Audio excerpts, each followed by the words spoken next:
आकाश जी, Covid ने introspection का बहुत टाइम दिया है बिजनेस को। अ, आपकी लर्निंग से, आपकी एक्सपीरियंस से आप इंडस्ट्री को क्या मैसेज देना चाहेंगे कि कैसे आपने इस दौरान को बेस्ट यूटिलाइज करा, क्या बेस्ट प्रैक्टिसेस आपने सोची और आगे इसको आप क्रियान्वित करेंगे? थोड़ा सा टीम्स को आप इंडस्ट्री एट लार्ज को गाइड करिए इस बारे में। देखिए, मैं इंडस्ट्री को यही कहना चाहूँगा कि जो क्वालिटी एजुकेशन है, वो केवल टीचिंग पे डिपेंडेंट नहीं है। उसमें बाकी सारे इंग्रेडिएंट्स भी होने चाहिए। इसका मैं एक एग्जांपल लेना चाहूँगा। अगर आप खाना बनाते हैं, तो उसमें खाली सब्ज़ी इम्पोर्टेंट नहीं है, खाली नमक इम्पोर्टेंट नहीं है, खाली मसाला इम्पोर्टेंट नहीं है, खाली पानी इम्पोर्टेंट नहीं है, खाली कितनी देर पकाया वो इम्पोर्टेंट। ये सारी चीज़ें जब एक साथ मिल के आती हैं, तो ही एक अच्छा पकवान बनता है। तो अगर आपको अच्छी क्वालिटी एजुकेशन देनी है, तो आपको स्टूडेंट का पूरा 360 देखना पड़ेगा कि उसको समझ आ रहा है कि नहीं आ रहा, वो किस स्पीड पे पढ़ना चाहता है, किस स्पीड पे नहीं पढ़ना चाहता, पढ़ने के बाद क्या उसके पास समय है कि वो अपनी असेसमेंट कर पाए। तो पूरा जो 360 जो एक व्यू है स्टूडेंट का, उसको सामने रखना बहुत ज़रूरी है। जैसा हम लोग हमारे यहाँ कहते हैं, student first is our core value. कि बच्चे को हमेशा सामने रखो। अगर कल को कहीं कोई गलती भी हो जाती है किसी एम्प्लॉय से या किसी स्टाफ से, आप डिसीजन बच्चे की फेवर में ले लो, कंपनी हमेशा स्टैंड बाय करेगी। तो जो बाकी इंडस्ट्री में मैंने देखा है, कई बार कॉस्ट के चलते, कई बार एक अपॉर्चुनिटी को नजर में रखते, जो बेसिक एलिमेंट्स हैं 360 एजुकेशन के, उसको लोग छोड़ देते हैं और समझते हैं कि चलो कुछ देर की बात है, काम चल जाएगा। तो वहां पे काम चलाना नहीं है, वहां पे बिल्कुल स्ट्रिक्ट रहना है, क्योंकि ये जो एजुकेशन बच्चे को मिल रही है, ये इस देश का फ्यूचर बनाएगी। अगर आज यहाँ कॉम्प्रोमाइज कर दिया, तो आप इंडिया के फ्यूचर को कॉम्प्रोमाइज करने वाले हैं, क्योंकि वही सोच और वही जो मिसिंग एजुकेशन है, उसको दिमाग में रख के बच्चा आगे जाएगा और हमेशा हताहत रहेगा। तो ऐसे डीमोटिवेटेड से कैसे दुनिया आगे जाएगी? तो पूरे इस सिस्टम को देखना जरूरी है।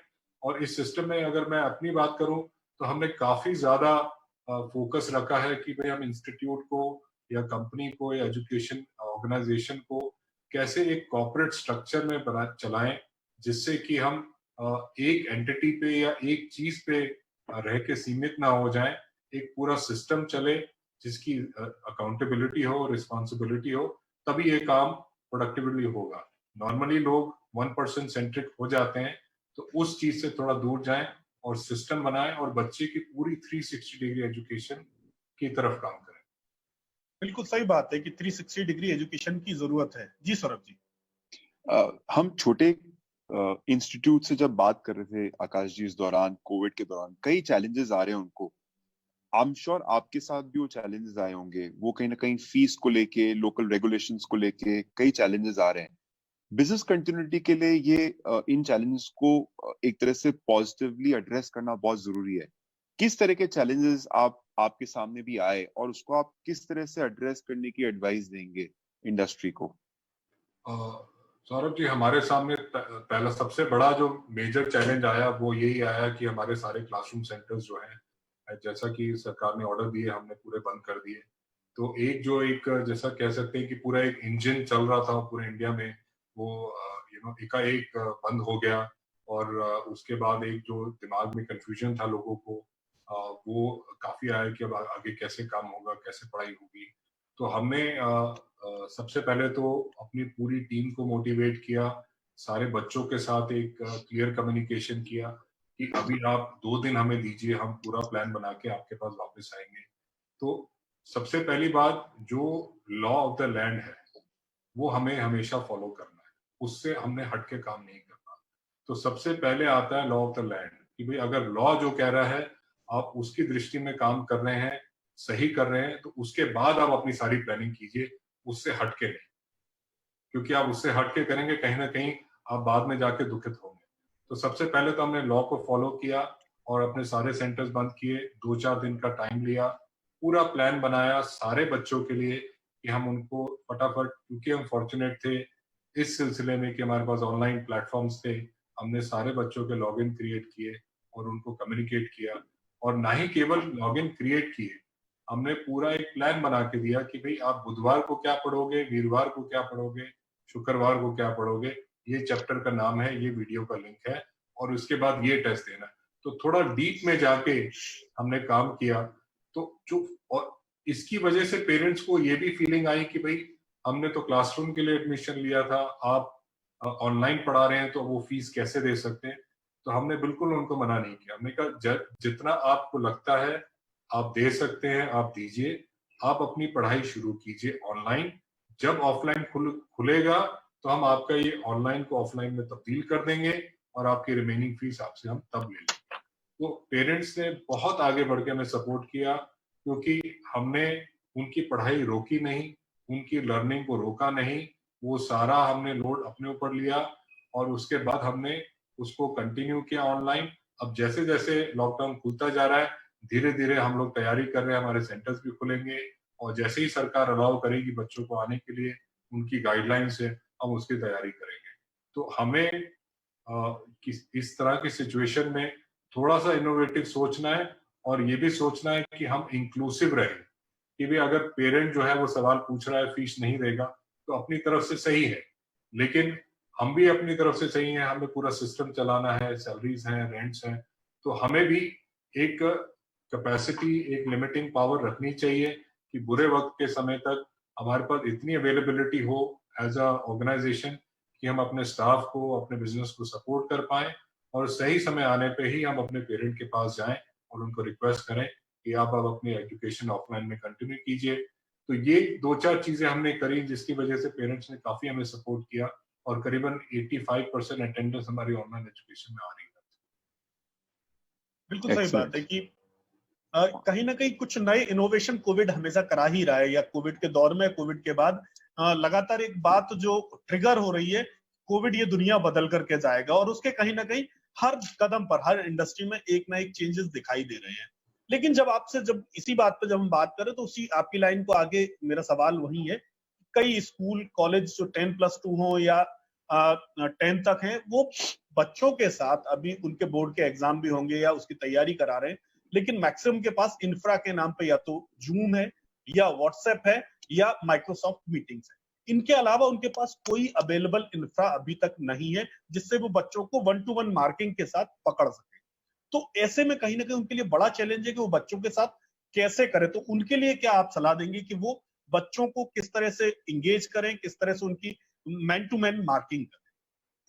देखिए सर, ये बहुत ही चैलेंजिंग क्वेश्चन है जिससे कि हम लोग भी अभी स्ट्रगल कर रहे हैं। लेकिन हमने ना केवल अपना ऑनलाइन प्लेटफॉर्म यूज कर रहे हैं, बल्कि हम जूम, हैंगआउट और माइक्रोसॉफ्ट टीम जैसे टूल्स भी यूज कर रहे हैं, जहाँ पे हमारे टीचर्स जो सेंटर्स पे बैठे हैं, जिनके पास लाइव प्लेटफॉर्म की अवेलेबिलिटी या डिजिटाइजर की अवेलेबिलिटी नहीं है, वो जूम और हैंगआउट जैसे टूल्स को ही यूज करके कर रहे हैं।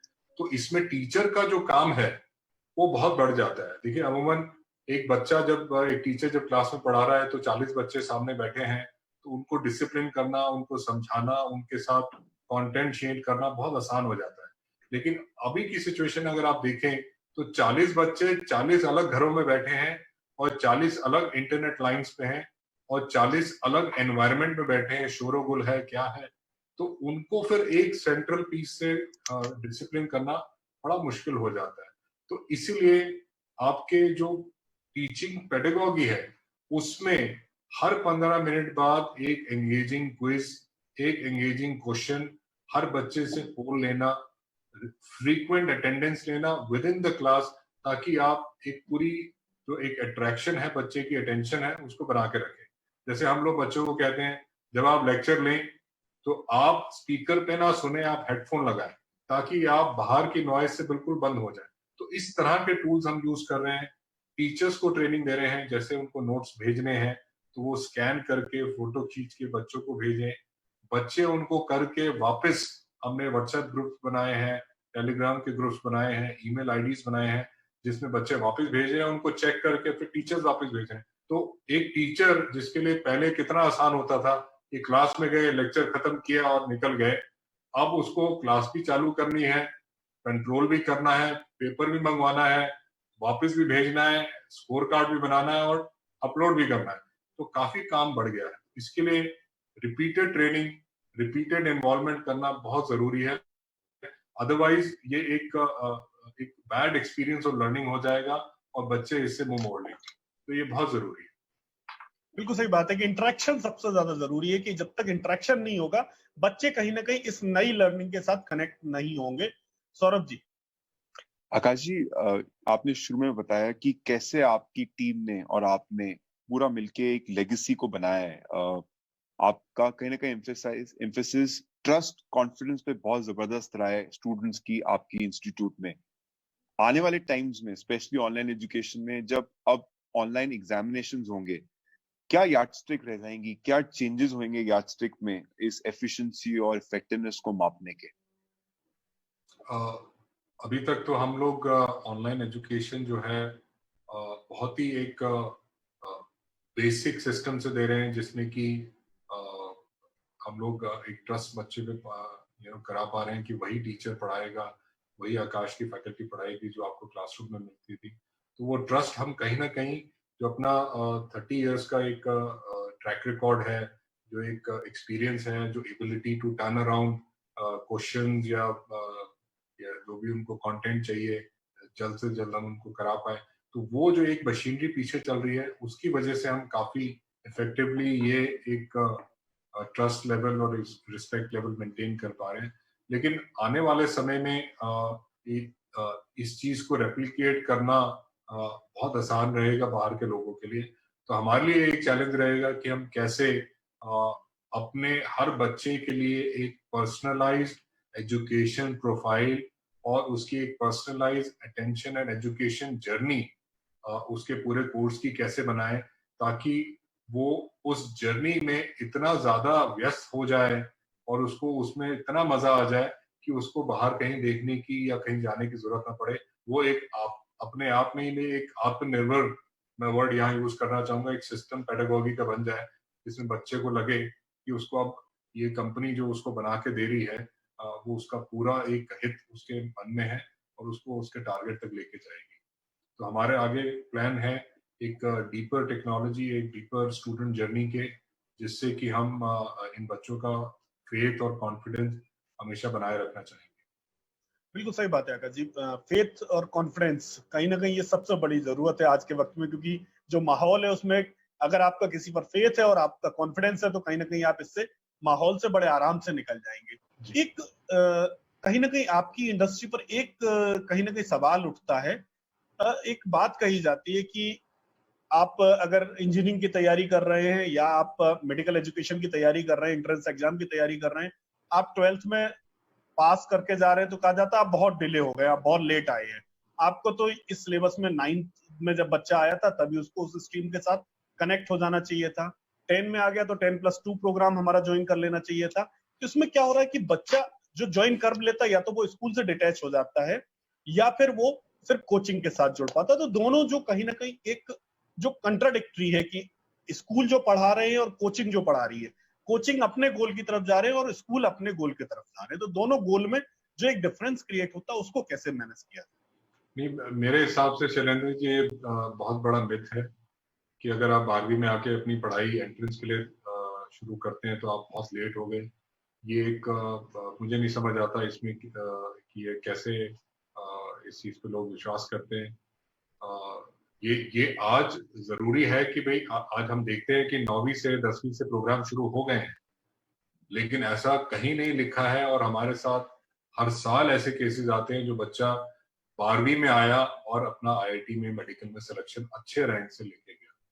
तो इसमें कोई ऐसा कोई चलन नहीं है या ऐसी कोई जैसे कहते हैं कि भाई एक कोई मैंडेट नहीं है कि भाई आपको 9वीं से ही या 10वीं से ही शुरू करना है। अगर किसी को ज्यादा वो है तो एक 2 ईयर प्रोग्राम जो है 10th के बाद 2 ईयर प्रोग्राम जो है वो मोर देन सफिशिएंट है even to take a top rank in top 100 rank और top 10 rank in your medical और योर आईआईटी।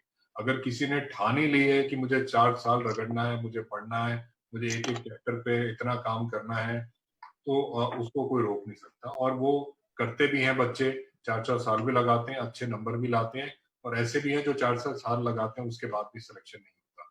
तो ये डिपेंड करता है कि आप अंदर से कितनी पूरी तरह उस एग्जाम को क्वालिफाई करना चाहते हो, समय की जरूरत नहीं है। हमने ऐसे भी बच्चे देखे हैं, मैं आपको याद दिलाऊं, हमारा एक ऑल इंडिया रैंक 1 आया था एक लड़की का 2018 में।